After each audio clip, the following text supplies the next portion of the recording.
Coming up, my review of this technological marvel, the Apple Vision Pro headset, and why I think it doesn't live up to Apple's spatial computing promise. This is TWiT.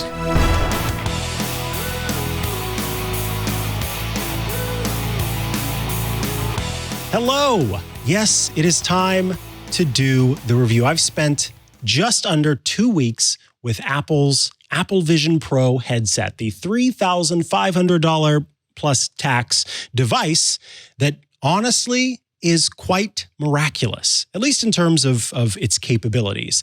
This is the spatial computing device from Apple that is essentially an AR, VR headset from a company who has gone all out to make the technology as awesome as they possibly could.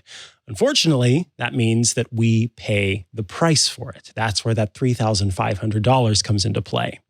Now, let's talk about the hardware of this device, what you need to know about kind of what comes in the box and what you can expect. So when you get the Apple Vision Pro, you will see that you have two different straps. The strap that I have attached right now is not the strap that comes attached by default. It is this nice, beautiful, comfortable solo strap that you can actually ratchet to be able to make it smaller to fit your head or larger, depending on what you need. And this dual loop strap, this is probably going to be the strap that many people end up using. When it comes to this device, this provides a little bit less strain on the head, strain on the face, and is honestly probably the solution that Apple wanted to have. But this one just looks better. So that's why I think this one ended up being the main device that you see, the main strap that you see connected to it. Now, when we look at the hardware, we've got a lot going on. First and foremost, I've talked about these. We've done lots of conversations about the Apple Vision Pro. This is the speaker system. And these speakers, I have to tell you, it is genuinely, Apple calls it the best spatial audio experience to date. And I believe that holds true. When I was listening through these speakers, this speaker system, the audio straps are on the left and right side, I had a whole new kind of experience with spatial audio. When I was taking a FaceTime call and I turned my back on the FaceTime folks, it sounded like they were truly talking behind my head. When I moved my head around, all of it changed and shaped based on what I was interacting with. They've done a great job when it comes to these speakers, and I think that many folks are probably going to find themselves using those speakers as the main way of listening to content on the Apple Vision Pro. Let's move on to talk about what I think is the most important aspect of the Apple Vision Pro, and that would be the micro OLED displays. These are two displays that are within this headset here. In fact, I'll just remove these straps so we can kind of talk about them here. And these displays are A, very hard to build, B, incredibly small, smaller than the screen on the Apple Watch. And they provide what I have to say is a wonderful experience. It's more than 4K, more than a 4K television for each of your eyes. And I believe that that is the case. What I mean is when Apple sort of touts that as the technology that makes this awesome, it's true. Apple invested a lot of money into this and a lot of hardware to make it possible to have this experience, and that all rings true. When you are looking at user interface elements within the Apple Vision Pro, they are so crisp, so clear, and unlike anything I've experienced on other headsets. But where I was let down early on in this process was with not the UI elements, but the pass-through in experience. So it's important to understand that Apple calls this a spatial computing device, right? That's what we keep talking about, this spatial computing device. It's not AR, it's not VR, it's not XR. No, it's spatial computing, which in a way, Apple almost in every case, when it shows videos, when it shows photos of people interacting with the Apple Vision Pro, their environment is part of that experience of looking through. You can go fully into VR, but that's an option. You don't start out in this fully immersed VR experience. You are seeing the world around you. And based on the early reviews of the demos that journalists had at WWDC, the glowing reviews, this is next to actual life when you look through this headset, based on that, I expected so much more. As I mentioned, was able to, for the week leading up to trying out Apple's Apple Vision Pro, I was able to try the Quest 3 headset and use that throughout the week. And the pass-through experience there is not great, but it is not bad. And so when I put this headset on for the first time, I expected that what I was going to be seeing was something that was close to real life. And frankly, that pass-through experience is just not that good. It is clear that you are viewing things through a headset, through two screens that are using multiple cameras to look into your environment and show that content to you. So that was my first letdown with the Apple Vision Pro. And I almost attribute that solely to the hype that existed leading up to it. My next disappointments I'm going to get to later because they have to do with the comfort regarding the device. But I want to keep talking about the technology. So we talked about those micro OLED displays that are built into this that really make for in the environment, in the UI, in the experiences, whether you're watching movies or creating a PowerPoint presentation or a keynote presentation, looks great. Outside of that, we also have a lot of technology that's baked into the front of the device. So here on the front of the device, you have cameras that are, as I mentioned, capturing the environment, as well as a high-performance eye tracking system that's built in on, again, both of those are on the back of the device that are actually looking at your eyes. But these cameras and sensors that are looking out at the environment use a LiDAR scanner and the True Depth camera to be able to map out the environment. And I have to say that of everything that I did with the Apple Vision Pro, one of the coolest parts of it was how well it held on to tracking in my environment. If you're in a completely dark room, it's not going to work. But in a well-lit room or even a sort of well-lit room, I was very impressed. I talked about the experience of having a huge screen in my living room, leaving that room and coming back and the screen stayed right where it was. Jason Snell on MacBreak Weekly talked about forgetting his settings app in the garage. He left, he came back to the garage, it was still there. There wasn't a point where you're looking at it and then the screen suddenly jostles and it readjusts. No, it really does feel like these screens are overlaid within your vision. And that is due to all of the tracking that is built into this headset. It's incredible when it comes to the tracking capabilities and, again, that in-universe, so to speak, UI, the user interface. On top of this, we have the cameras at the bottom that are solely meant to be used to help track your hands. So your hands are the way that you interact with the device. And these cameras, plus some infrared flood illuminators that are built into the base of the device, all work together to capture your hand movements. And this is another place where I think the Apple Vision Pro really shines. I have been very impressed with how often I have been able to trust that the device is going to do what I expect it to do based on where my hands are. When I first put it on, and as I was first using it on the first day, I was very careful about always having my hands by my side, always sort of doing these gestures within this little area of my body to make sure that it could see. But as time went on, I got more and more relaxed, sort of had my hand out to the side, just sort of flicking through things, and it was great. And I was very impressed with how much the promise of that experience really held true. Now, when we talk about the hardware of the device, we've got to talk about the eyesight display. This is something that, depending on who you talk to, is one of the biggest letdowns of the device or one of the strangest parts of the device. Apple engineered what is called a lenticular display into the front of the device so that if you're looking at it from the side or the front or left or right, it is going to display on the screen something. And in most cases, what it's displaying on the screen is kind of a representation of your eyes.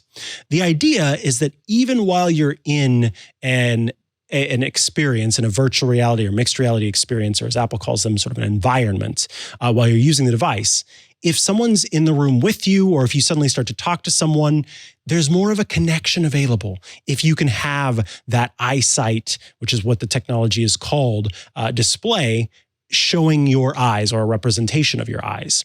When you are partially immersed, when you're using apps, for example, then you'll see kind of a light overlay on your eyes. And then if you're fully immersed, if you've gone into a full immersion video or some other content, then your eyes kind of disappear on the screen. But it gives people an understanding of what you might be doing and whether you can be seen as someone on the outside. The person on the inside looking out is able to see you or not. It isn't great. It is, we've tried it. It's very dim, kind of hard to see what exactly is on the screen. The eyes can sometimes be placed oddly.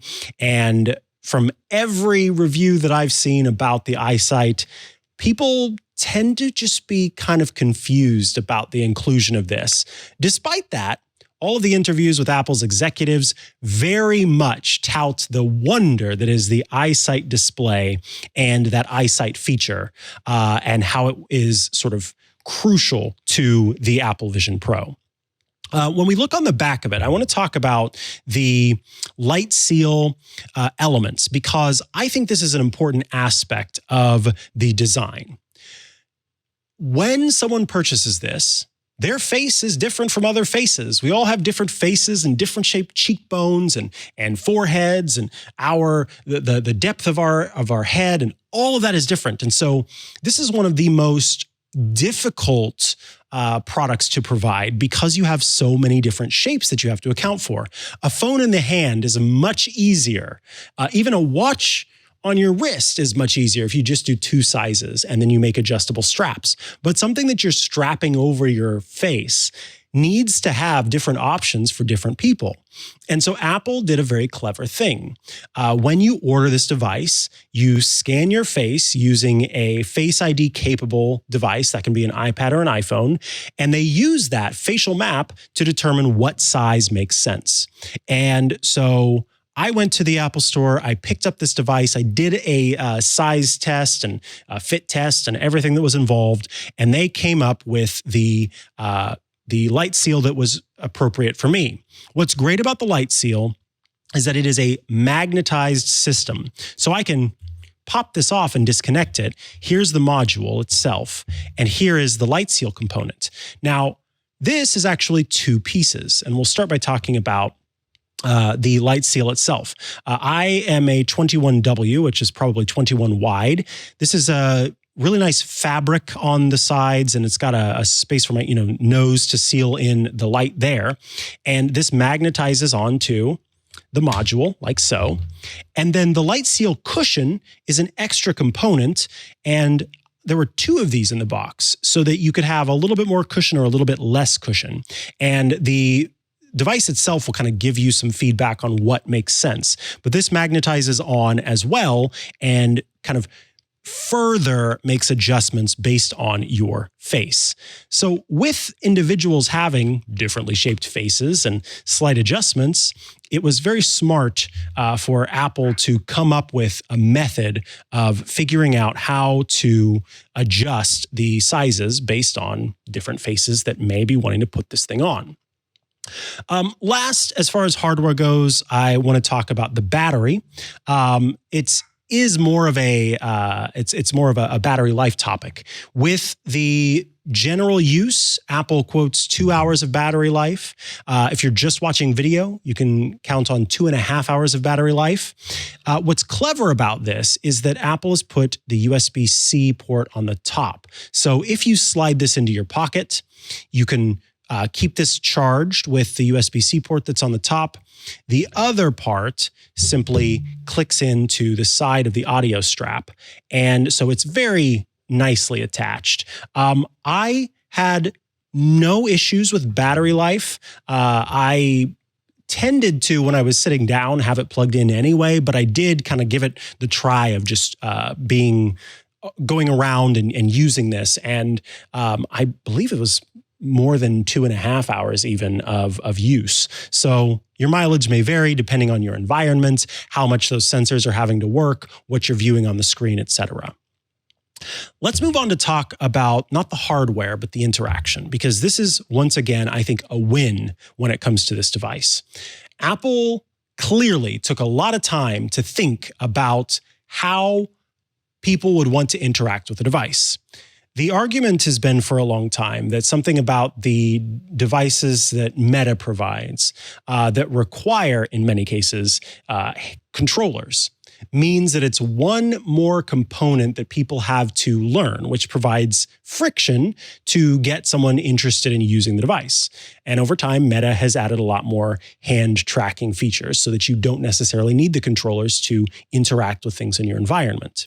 Apple, from the get-go, does not offer any kind of controller. Instead, it is all hand tracking. And the built-in gestures are very slick, very good. You use your eyes to look around in the environment to select things.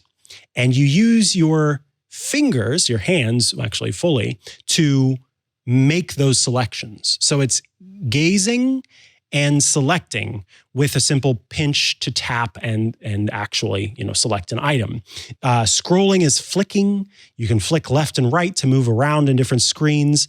It all works quite well, and Apple deserves a lot of credit for, I think, really nailing that experience. It felt easy to use. It felt comfortable. It felt familiar, and almost always I could count on it working. That said, there were a few times where, due to a change in the lighting in the environment, or my hands not being exactly where they needed to be, maybe me forgetting that I needed to have my hands in front of the cameras, whatever happened to be, my other hand maybe doing a pinch gesture by accident as I was trying to use the one hand. There were a few times where it let me down and I had to kind of reset. I also saw people struggle to get the experience, to get the interactions. But once they locked on, it was quite cool to see how they kind of picked up on it. You can also use dictation to do different interactions on the device. One of the first things I learned was I can shut it down by using Siri. So I was able to tell Siri to shut down the Apple Vision Pro. And there are a lot of interactions like that, as well as instead of typing something out, which is a struggle to move your eyes around to type, or using your fingers to type as well, which is something that you can do, simply dictating text is a good experience. Lots of people do that on their phone already. I would be remiss if I did not mention the many accessibility settings. And we have another video where I went very in-depth, answering lots of questions about the Apple Vision Pro, and you can check that out to learn more about the accessibility settings. But importantly, if you have one eye that is better at at moving around than the other, or if you have low vision, or if you prefer to navigate using mouth sounds. Those are some of the things that Apple has included. And I love that accessibility is front of mind when it comes to even something as new and cutting edge as this device. Moving along, obviously you want to know about what it's like to use the Apple Vision Pro. And the app ecosystem is quickly growing and becoming vibrant, as they say. However, many of the apps are still what amount to iPad apps on screen. You can pull up 3, 4, 5 different screens around you. You can have your music going. You can have Safari open in multiple tabs. You can have a third-party app like Juno, which is an app for browsing YouTube going. All of these things can be going, but they don't provide a virtual reality experience. It is simply a number of window panes that exist in your virtual space, augmented space, that are in front of you. So if you are waiting for those magical, otherworldly experiences, that may take some time as developers continue to play around with it. A lot of developers kind of brought their apps into Vision Pro in their current forms and have just now started to experiment with creating apps that are actually providing a true full-on experience. There were a few early on. Our unboxing video shows a third-party app where we were able to bring in a race car, and I was kind of sitting down in it and looking at the different components of the race car. Very cool, very fun, and something that got Leo Laporte and me both excited about the thing early on.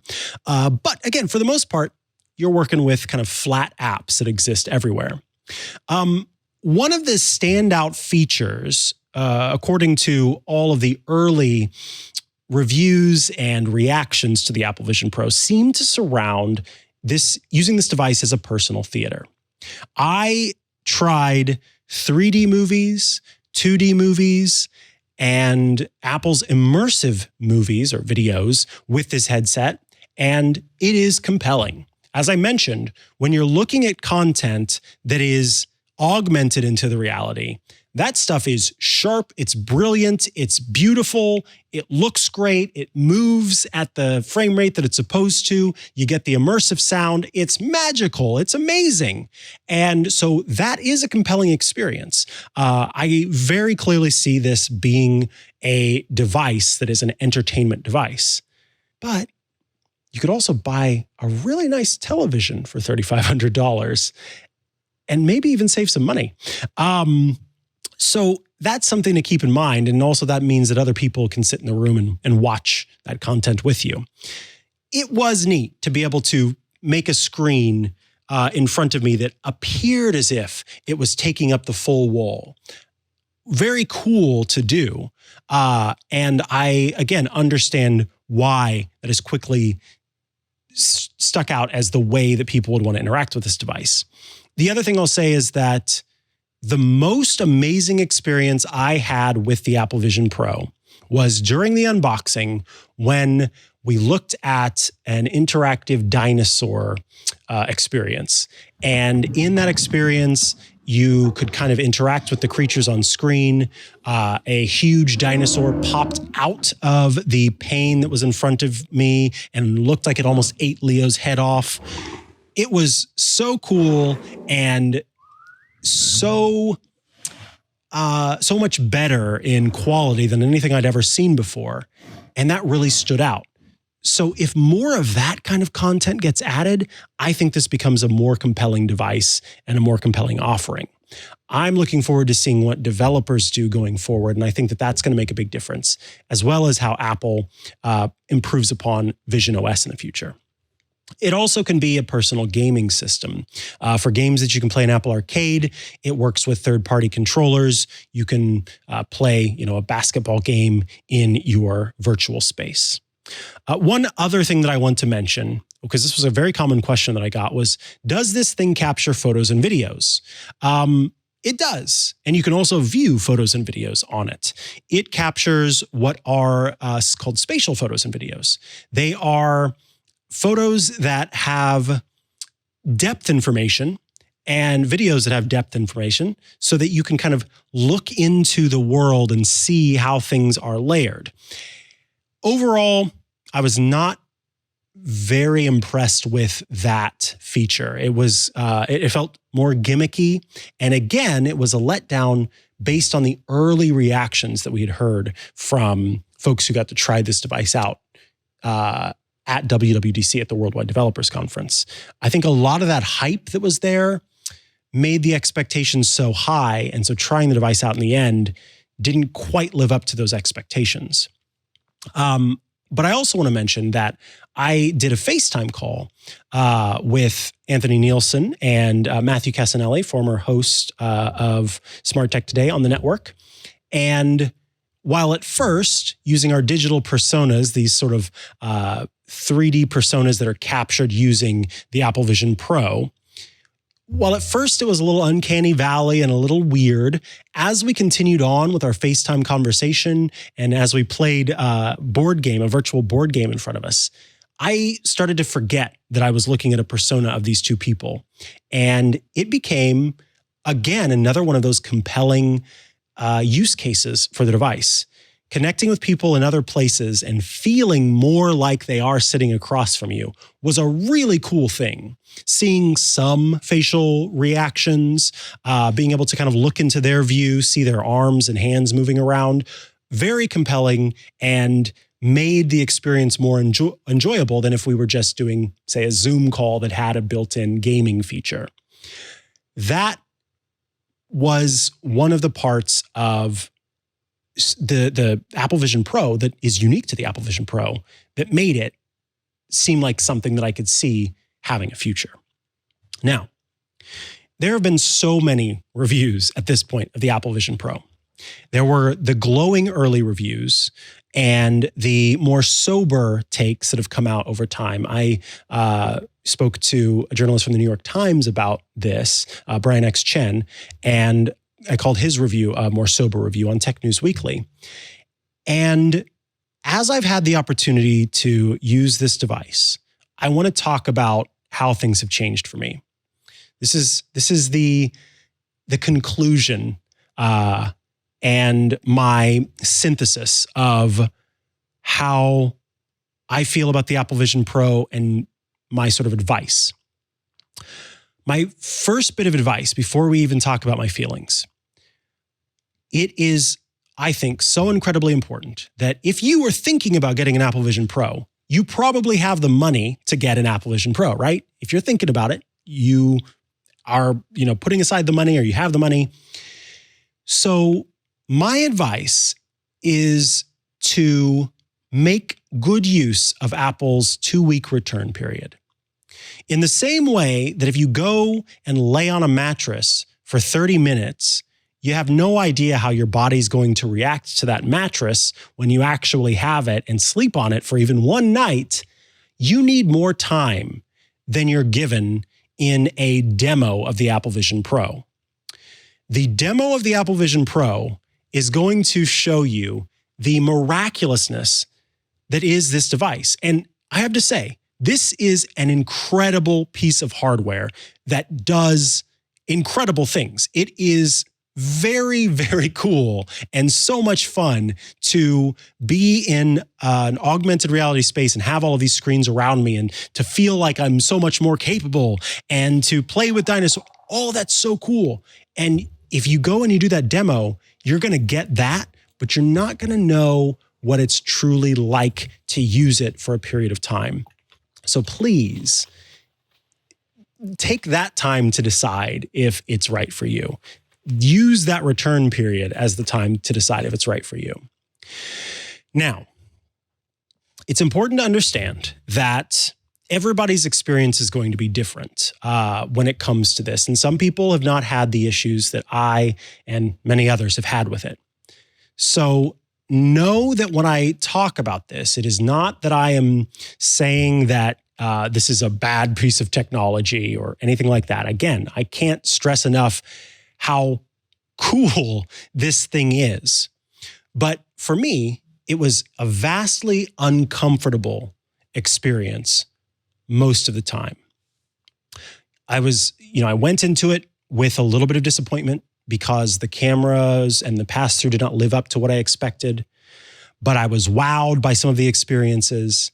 But as I continued to use it, the weight of the device on my face, the headaches that I started to experience, regardless of the strap that I wore, if I was wearing this dual loop strap or the strap that goes behind your head, it didn't matter. Both of them were causing me pain in different places. The feeling over time of being kind of trapped inside of the headset, even though there was a lot of visuals out into the world. And what came to be for me, almost a sense of dread at having to put it on, all led me to realize that this was just not the device for me.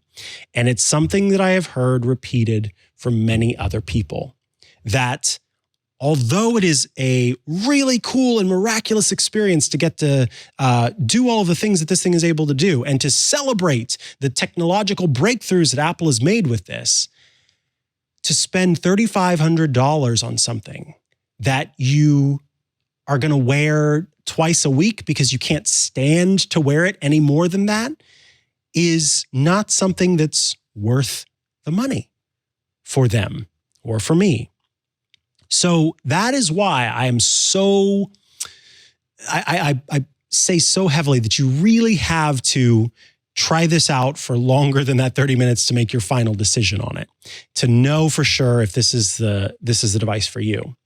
I am going to beat this metaphor I'm going to keep using this metaphor. And that is because I think that for me, it best explains what this experience has been like. I view this current iteration as, again, a technological marvel, just like the first spacesuits that NASA had that landed us on the moon, that made us able to walk around on the moon. It was, again, a technological breakthrough, but we read that experience for those astronauts was very uncomfortable. Those spacesuits were very, very hard to move around in. You couldn't see everything that you wanted to see, really. You couldn't ambulate properly, and it was kind of a stifling experience overall. But you were on the frickin' moon! And that is kind of how I view this.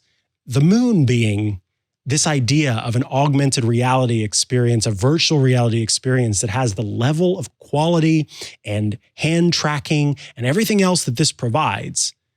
But unfortunately, it's that first model of spacesuit that's on the outside. I get to go to the moon, but I personally want to wait to go to the moon until I can do it and be comfortable moving around and experience it without wanting to step out of the spacesuit every 30 minutes to catch my breath and, stretch and do what I need to do.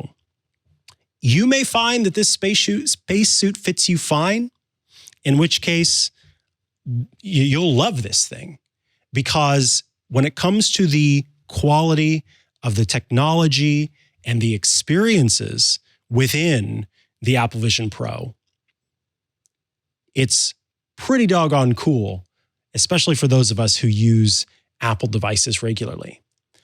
But if you find yourself going, I don't know if I really want to put this on. I think I'm okay with just watching the movie on this television instead of inside of this headset. Don't be surprised. I would not be surprised. It is a very cool piece of tech that I'm very happy to be returning after today. Folks, we have covered the Apple Vision Pro quite a bit in quite a few different ways. MacBreak Weekly has been covering it, but I've also been doing some different videos that are available to you as well. Hands on Mac, my show that's for the club, has a couple of videos with the Apple Vision Pro as the main star, as well as some hands-on tech episodes. Most importantly, the unboxing that we did, Leo Laporte and I, when we first got it. And then secondarily, I have more than an hour of questions answered regarding the Apple Vision Pro, where we go in depth with the questions that folks had about the device. And I was able to talk more about accessibility, more about what it felt like, more about the use of it. So if you want to learn more about the Apple Vision Pro, check out all of that content. But this is going to bring us to the end of this review of the Apple Vision Pro, Apple's $3,500 technological marvel, even if it is a bit of an uncomfortable spacesuit. Thanks for tuning in. And be sure to join Club TWiT at twit.tv/clubtwit. Bye-bye.